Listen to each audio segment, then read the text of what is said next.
Je m'appelle Émilie. J'ai 16 ans. En avril, je suis morte pendant 14 minutes et je suis revenue avec un message de la Vierge Marie qui peut vous sauver la vie. Avant de vous raconter ce qui s'est passé, je dois vous faire comprendre ce qu'était ma vie. Sans cela, vous ne comprendriez jamais pleinement pourquoi ce miracle de la Vierge Marie était si nécessaire. Mais d'abord, dites-moi en commentaire quelle est la plus grande distraction dans votre vie, et abonnez-vous à la chaîne car ici, chaque jour, nous partageons des miracles de la Vierge Marie qui peuvent transformer votre famille. Restez avec moi jusqu'à la fin car ce qu'elle m'a révélé changera complètement votre façon de voir les réseaux sociaux. Vous connaissez cette personne qui se réveille et la première chose qu'elle fait est de prendre son téléphone. C'était moi.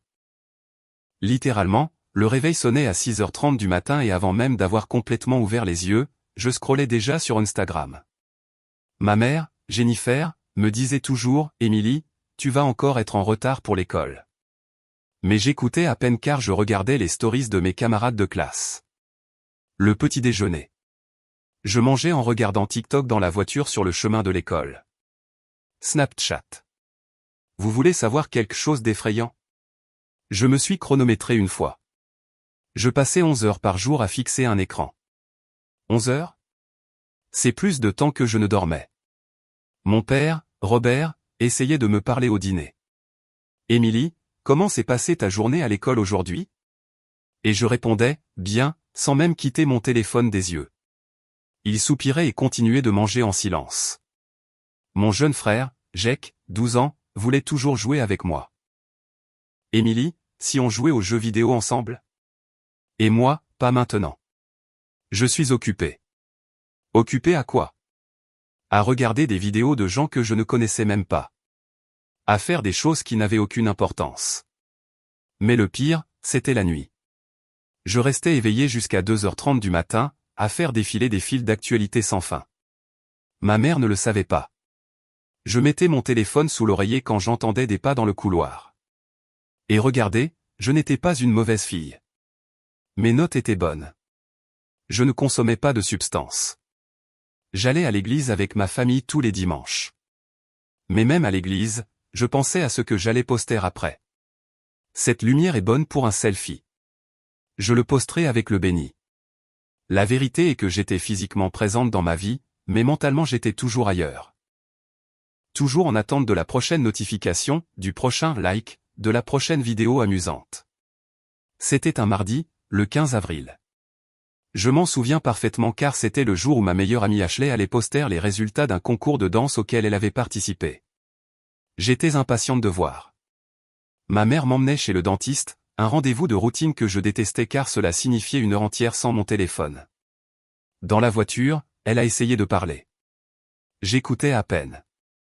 Ashley venait de poster une photo et j'analysais chaque détail, chaque commentaire. Émilie, je te parle. Ma mère commençait à s'irriter. Désolée, maman. Qu'est-ce que tu as dit? Elle soupira. Rien, ma chérie. Laisse tomber. J'ai continué à faire défiler. TikTok, Instagram, retour sur TikTok. Il y avait une vidéo virale d'une fille faisant une chorégraphie que je voulais apprendre. J'ai recommencé à la regarder, essayant de mémoriser les pas. Ma mère conduisait sur l'autoroute. Il pleuvait légèrement, mais rien de grave. Musique douce à la radio. Trafic normal pour un mardi après-midi. Émilie, peux-tu voir si la prochaine sortie est la nôtre? Je n'ai pas mes lunettes et je ne peux pas lire correctement. Elle se penchait en avant, essayant de mieux voir. MHM, répondis-je, mais je ne quittais pas l'écran des yeux. La vidéo de danse était si bonne. Je l'avais déjà regardée environ 5 fois. Émilie, maintenant elle était plus ferme. S'il te plaît, aide-moi ici. Juste une seconde, maman. J'étais en train de commenter la vidéo d'Ashley. Tu es parfaite, ma belle. Et cette seule seconde a changé ma vie pour toujours. C'est là que c'est arrivé. J'ai entendu ma mère crier mon nom. Ce n'était pas un cri d'irritation. C'était un cri de pure terreur. J'ai levé les yeux de mon téléphone et j'ai vu un camion foncer droit sur nous. Le chauffeur du camion s'était endormi au volant pendant quelques secondes seulement. Mais ces secondes ont suffi pour qu'il envahisse notre voie. Ma mère a donné un coup de volant violent vers la droite. Notre voiture a quitté la route, est descendu un talus et a percuté un énorme arbre. Je me souviens du son, du métal qui se tordait, du verre qui volait en éclats, l'airbag qui explosait, puis le silence. La chose suivante dont je me souviens est d'avoir flotté au-dessus de notre voiture. C'était la sensation la plus étrange du monde. Je pouvais me voir en bas, inconsciente. Ma mère criait mon nom, essayant de me réveiller. Des gens s'arrêtaient pour aider. Quelqu'un a appelé l'ambulance. J'ai essayé de crier « Maman, je suis là. Je vais bien. » Mais elle ne pouvait pas m'entendre. Les ambulanciers sont arrivés rapidement. Je les ai vus me sortir de la voiture et me placer dans l'ambulance. Je me suis senti aspiré vers le haut, loin du lieu de l'accident. Tout est devenu très lumineux. Ce n'était pas une lumière qui faisait mal aux yeux. C'était une lumière. Comment l'expliquer? C'était une lumière qui semblait embrasser tout votre être. Et puis je l'ai vue. La Vierge Marie était là. Je sais que cela peut paraître étrange, mais j'ai immédiatement su qui elle était. Elle ne portait pas les vêtements bleus des tableaux d'église. La Vierge Marie était vêtue d'une douce lumière blanche, mais je pouvais parfaitement voir son visage. C'était la personne la plus belle que j'ai jamais vue de ma vie, mais ce n'était pas une beauté ordinaire. C'était comme si l'amour lui-même avait un visage. Émilie, elle a prononcé mon nom, et sa voix était comme une mélodie. Ma fille. J'ai commencé à pleurer, non pas de tristesse, mais d'une émotion dont je ne soupçonnais même pas l'existence. C'était comme si tout l'amour que j'avais toujours voulu ressentir était là à ce moment-là. Suis-je morte, ai-je demandé. Pour un temps, a-t-elle répondu doucement. Mais il y a quelque chose que tu dois voir avant de décider si tu veux rester ou revenir. La Vierge Marie m'a tendu la main. Quand j'ai touché sa main, nous avons soudainement été transportés dans un autre endroit. C'était comme regarder un film géant de ma propre vie, mais sous un angle que je n'avais jamais vu auparavant. Émilie, a-t-elle dit doucement. Je veux que tu vois ta vie à travers mes yeux. À travers les yeux de quelqu'un qui t'aime inconditionnellement. La première scène qui est apparue était le petit déjeuner de ce matin-là, mais cette fois je pouvais voir ma mère, vraiment la voir. Elle essayait de me raconter une conversation qu'elle avait eue avec ma grand-mère la veille. Ma grand-mère se sentait seule. Ta grand-mère a demandé de tes nouvelles, Émilie, disait ma mère. Elle voulait savoir si tu pouvais l'appeler aujourd'hui. Mais dans le film de ma vie, j'étais complètement concentré sur mon téléphone. Je n'écoutais même pas. J'ai vu ma mère essayer d'attirer mon attention, soupirer et finalement abandonner. La Vierge Marie a touché mon épaule. Vois-tu la tristesse dans ses yeux? Elle a l'impression d'avoir perdu sa fille. Tu es physiquement présente, mais ton cœur et ton esprit sont toujours ailleurs. La scène suivante se déroulait la nuit. Il était tard, peut-être 1 heure du matin. Jake, mon frère, s'était réveillé d'un cauchemar. Je pouvais le voir dans le couloir, debout devant ma porte. Il voulait entrer et parler. Il est resté là environ 5 minutes, rassemblant son courage pour frapper. Finalement, il a frappé très doucement. Émilie, tu es réveillée? Je me souviens de cette nuit. J'ai fait semblant de dormir parce que je ne voulais pas arrêter de regarder des vidéos YouTube. Jake est retourné dans sa chambre seul. La Vierge Marie m'a montré comment il est resté éveillé le reste de la nuit, de peur d'avoir à nouveau le cauchemar. Ton petit frère avait besoin de toi, a-t-elle dit. Il t'admire tellement, mais tu as choisi des vidéos d'inconnus au lieu de réconforter quelqu'un qui t'aime. Puis elle m'a montré une scène du dimanche à l'église. J'y étais physiquement. J'avais même posté une jolie photo avec le hashtag béni. Le prêtre parlait de compassion, de l'importance d'être présent pour les personnes que nous aimons. Mais je pensais au nombre de likes qu'avait reçu ma photo. La Vierge Marie m'a montré comment mes parents écoutaient vraiment, comment ils essayaient de se connecter à Dieu à ce moment-là. Et j'étais juste à côté d'eux, complètement déconnecté. Vois-tu, ma fille, a-t-elle dit, ton âme avait faim. Tu cherchais la connexion, l'amour, un but, mais tu cherchais au mauvais endroit. La partie suivante était la plus difficile à regarder. Elle m'a montré tous les moments que j'avais manqués pendant que je regardais un écran. Et le plus triste de tout, la Vierge Marie a dit, et pour la première fois, j'ai vu une larme dans son œil, c'est que toutes ces heures que tu as consacrées aux écrans étaient des heures que tu aurais pu passer à te connaître, à connaître ta famille, à connaître Dieu. La Vierge Marie m'a emmené dans un autre endroit. C'était comme voir à travers ses yeux. Soudain, Je pouvais voir des jeunes de mon âge partout dans le monde, tous penchés sur leurs appareils. C'est ce que je vois tous les jours, a-t-elle dit, et sa voix était pleine d'une douleur maternelle. Toute une génération de mes enfants qui sont physiquement vivants mais spirituellement endormis. Elle m'a montré une fille de 14 ans pleurant dans les toilettes de l'école. Elle avait vu des photos d'une fête à laquelle elle n'avait pas été invitée. Cette fille a passé 3 heures cette nuit-là à se comparer aux vies parfaites qu'elle voyait en ligne. Son nom est Madison. La Vierge Marie a dit qu'elle était autrefois une fille joyeuse et confiante, mais maintenant elle croit qu'elle n'est pas assez bien, qu'elle n'est pas assez jolie, qu'elle n'est pas assez intéressante. Une autre image montrait un garçon de 15 ans jouant à des jeux violents jusqu'à 4 heures du matin. Ses notes chutaient en flèche. Il devenait agressif avec sa famille. Il ne ressentait plus de joie dans rien d'autre que les jeux. Ryan aimait dessiner, a-t-elle expliqué. Il avait un don naturel, mais maintenant sa créativité est en train de mourir. Sa capacité de concentration est en train d'être détruite. Elle m'a montré des dizaines d'autres écrans, des adolescents envoyant des messages cruels à leurs camarades de classe, des filles faisant des choses dangereuses juste pour obtenir des vues, des garçons regardant du contenu qui corrompait leur compréhension de l'amour et des relations. Tous ces jeunes, a dit la Vierge Marie, sont mes enfants. Je les aime infiniment, mais ils ne peuvent plus entendre ma voix. Le bruit des notifications, des chansons, des vidéos, il est trop fort. Et ce qui se cache derrière ce bruit est encore plus dangereux que vous ne l'imaginez. Alors, elle m'a montré quelque chose d'encore plus profond.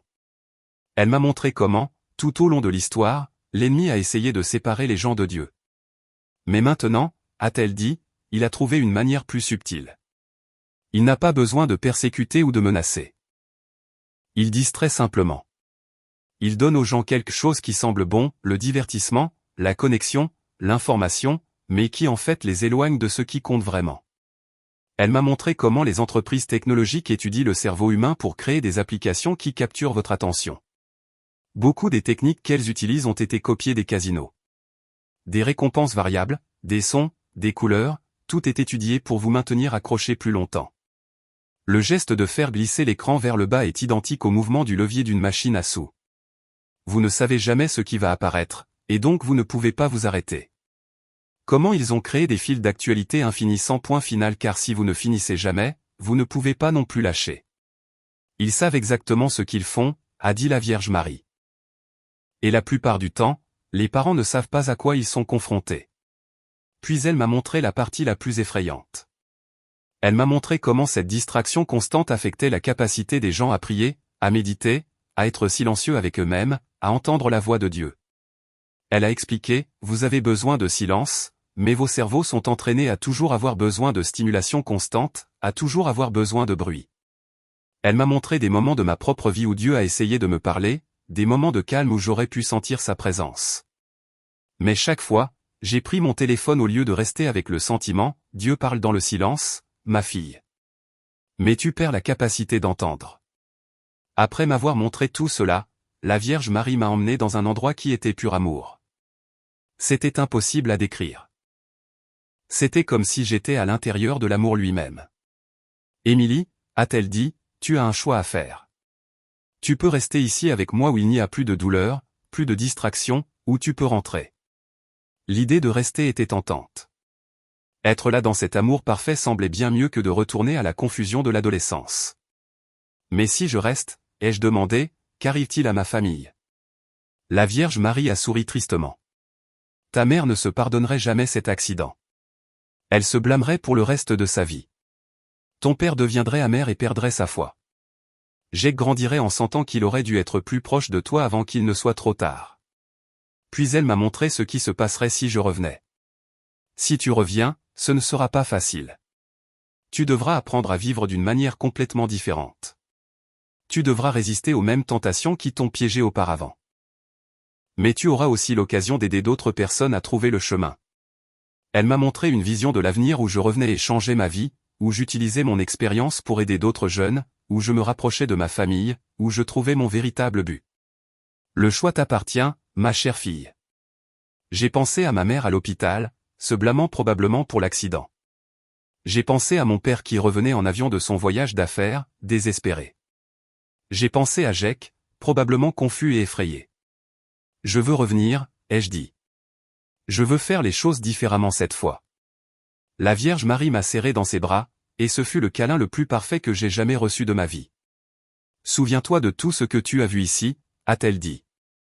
Et souviens-toi que je suis toujours avec toi, même quand tu ne peux pas me sentir.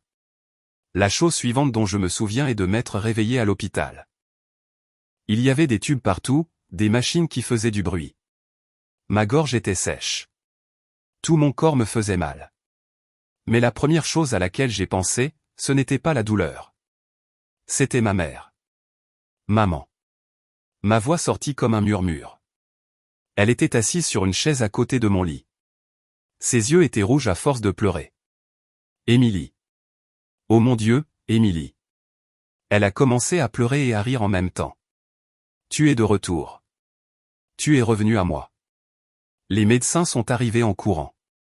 Ils ont dit que j'avais été cliniquement morte pendant 14 minutes. Ils ont dit que c'était un miracle de la Vierge Marie, même s'ils n'ont pas utilisé ces mots exacts.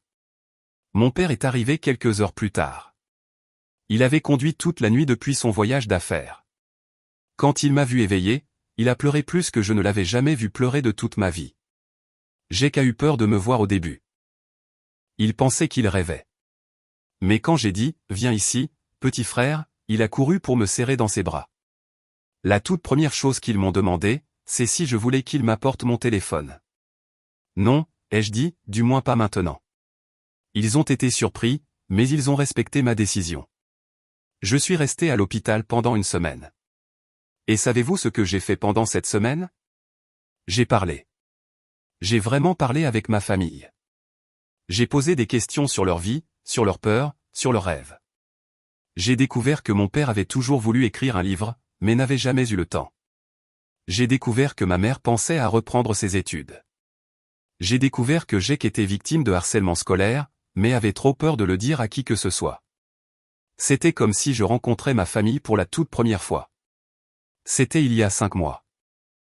Et ma vie aujourd'hui est complètement différente. Je ne vous mentirai pas, ce n'était pas facile. Pendant les premières semaines à la maison, j'ai ressenti une anxiété constante de ne pas avoir mon téléphone. Mes mains tremblaient littéralement. Mais petit à petit, avec l'aide de ma famille et beaucoup de prières, j'ai été libéré. Aujourd'hui, j'ai un téléphone, mais il reste dans une boîte dans le salon pendant les moments en famille. De 18h à 21h, nous sommes une famille sans écran. Savez-vous ce que nous faisons? Nous cuisinons ensemble. Nous jouons aux cartes. Nous parlons. Nous rions. Parfois, nous nous asseyons simplement ensemble sur le canapé en regardant un film, profitant de la présence des uns des autres.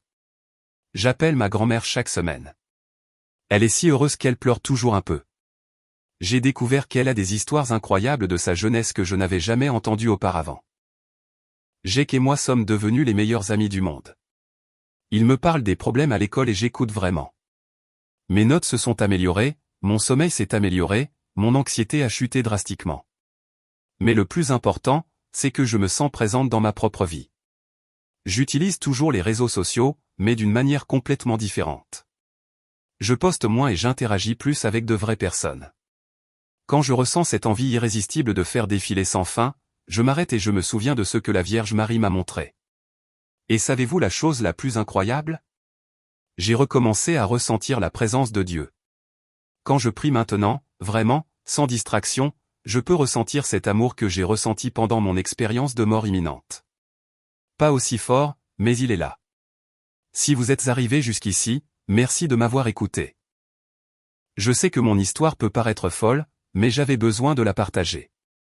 Si vous êtes dépendant de votre téléphone comme je l'étais, sachez qu'il y a de l'espoir. Vous pouvez être libéré. Vous n'avez pas besoin de frôler la mort comme moi pour réaliser ce qui compte vraiment. Commencez petit. Rangez votre téléphone pendant le dîner. Regardez les gens dans les yeux quand ils vous parlent. Appelez quelqu'un que vous aimez au lieu d'envoyer un simple message. La vraie vie, la vie authentique, se déroule juste devant vous. Ne manquez plus un seul instant. La Vierge Marie m'a sauvé ce jour-là. Mais plus que cela, elle m'a montré comment me sauver moi-même. Et si elle l'a fait pour moi, elle peut le faire pour vous aussi. Vous avez juste besoin d'être prêt à lever les yeux de l'écran et à regarder vers le haut. Merci d'avoir regardé, et rappelez-vous que vous êtes aimé bien plus que vous ne pouvez l'imaginer. Avant de terminer, je veux vous demander une chose. Écrivez dans les commentaires « Je choisis Marie ». Cette simple phrase est une façon de montrer que vous aussi, vous levez les yeux de l'écran et que vous revenez à ce qui compte vraiment. Et abonnez-vous à la chaîne dès maintenant. Ici, vous entendrez chaque jour des témoignages et des miracles de la Vierge Marie qui peuvent transformer votre foi et votre famille. Que la Vierge Marie garde chaque personne qui a entendu cette histoire et guide nos pas plus près de Dieu. Amen.